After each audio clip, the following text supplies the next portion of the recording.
friend enemies. Some are notorious. Some are ready to die for you. Benin mi Ose down. Area le mi Ose Esi. Esewi Novbi Aiyagbonrule say so.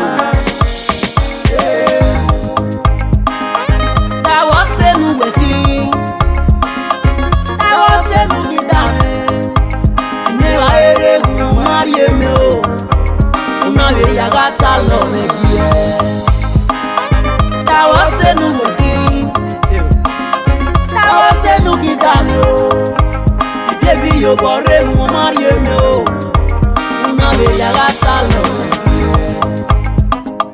ama ya mu riku we na ye mo Esewi Novbi Aiyagbonrule e de ga ye de u ga se bu se we u o se de nya u na ga ri yo bo ne gba se no fe na le mi no ma na ya ye pe e ba u ne pe na ya ye pe o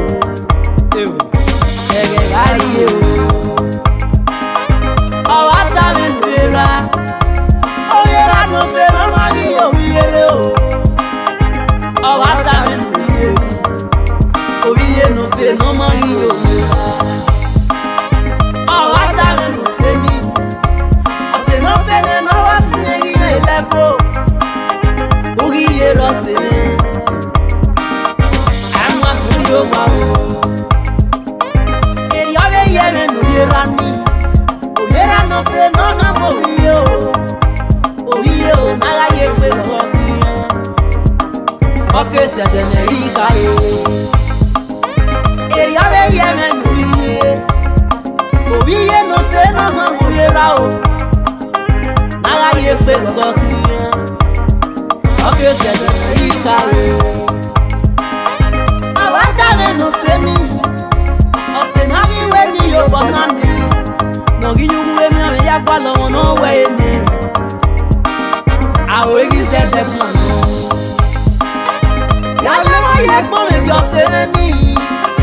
Ose Esi de no rewepo. Mazis Bravo big name. Manu Sosta aka the Bushi Master. Okpebo ga iye kere. Okpebo no gwana tia idu oko. Okpebo no gwana tia idu oko. Oriongo no e iye kere. Ase no meme mamia mia. Iyo panuri e meme mamia mia. Okay, se dene ikaye. Iye me o. Goku e kon e Mazis Bravo me. Ese mi yo borre no ye me. Iga ribio mo, iga tie se ne ifo. Iga we mi de no dawe. La tie me tamame.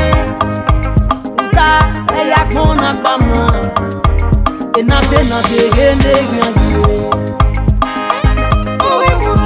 Bravo, umuro ya wo magereni. Mo Esewi Novbi Aiyagbonrule. Yo yo me ye keni gate. Ose no tanana. Obori an pari te ko. Yo bari na me na kumo. Yo boko ye se mi ona me pese o. Emi ami ota na pata o. Emi ami yo na gbaze o. Joshua wu fara manyamya. Iyo ni abeji si mi gbaze o. Emi ami ota na pata o. Emi ami yo na gbaze o. Joshua wu fara manyamya. Iyo ni abeji si mi gbaze o. Emi ami ota na pata o. Emi ami yo na gbaze o. Ose Esi wora dari o. Ona mo na me ke kwe. Emi ami ota na pata o. Emi ami yo na gbaze o. Na ya ye pe kukia. Ake ya se tu fofo. Emi ami ota na pata o. Emi ami yo na gbaze o. Aboge supreme ami o. Ioni ave supreme base o Nicolas. Emi ami ota na pata o.